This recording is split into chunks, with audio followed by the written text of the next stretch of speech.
Bonjour à tous.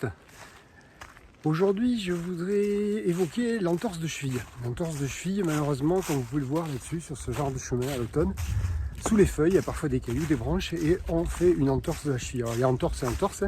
Il y a des entorses gravissimes avec arrachement osseux, voire fracture. Donc c'est entorse plus fracture, et évidemment il faut traiter la fracture, mais on va parler de l'entorse simple. Alors déjà, un bon indicateur, c'est que si vous n'avez pas de gros bleus qui viennent tout de suite, a priori c'est que c'est quand même bon signe. L'autre chose, il ne faut pas que ça gonfle trop non plus, parce que si ça gonfle, plus il y a un œdème, plus en général il y a une déchirure qui est profonde. Une entorse, en fait, la définition, c'est une déchirure d'un ligament. Donc en général, c'est un ligament latéral externe dans l'entorse de cheville qui va se tordre, la cheville se tord. Et donc ce ligament, classiquement, on a 3 semaines de délai de consolidation. Donc après, les questions, c'est souvent, on me pose au cabinet, on me dit ouais, je fais une entorse, etc. Est-ce qu'il faut que je vienne vous voir ou est-ce qu'il vaut mieux attendre? Ouais, mais c'est que tant qu'on n'a pas vu la cheville, on n'en sait rien. Pourquoi? Parce que la cheville, suite à une entorse, elle peut, à l'instar de ce qu'on avait vu pour les vertèbres, non pas se déplacer, c'est-à-dire ça ne va pas se luxer, sinon là, c'est hôpital. Hein.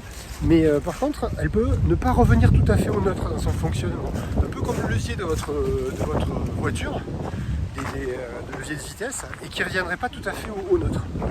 Donc à ce moment-là, c'est sûr que l'entorse, il vaut mieux la traiter et s'assurer, montrer au corps que le neutre, comme on fait pour les vertèbres, le neutre, il est bien là et pas un peu décalé pour que ça puisse se restaurer correctement. Ensuite, l'entorse, souvent on se pose la question, est-ce qu'il faut immobiliser ou pas?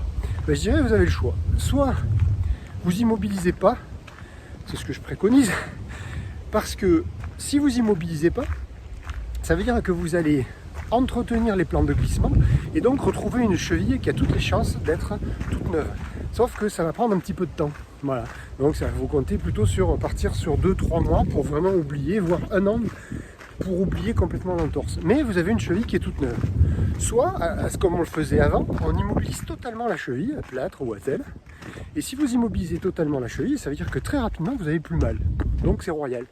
Le problème, c'est que dès que vous reprenez les efforts, les plans de glissement qui ont collé ne sont pas là. Donc soit ça pervertit le reste du corps, soit vous allez vous refaire une entorse, ça va redécoller à l'endroit où c'était blessé. Voilà. Donc ça, c'est souvent un gros problème dans la bobologie des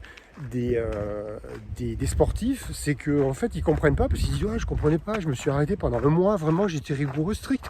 Et pour autant, j'ai repris, bam, je me refais mal. » Si on n'entretient pas les plans de glissement, ben oui, on se refait mal tout de suite derrière. Voilà.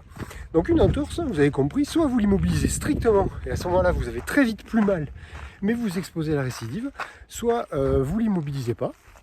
Et à ce moment-là, si vous ne l'immobilisez pas, ben vous pouvez espérer avoir une cheville toute neuve un petit peu plus tard. Voilà.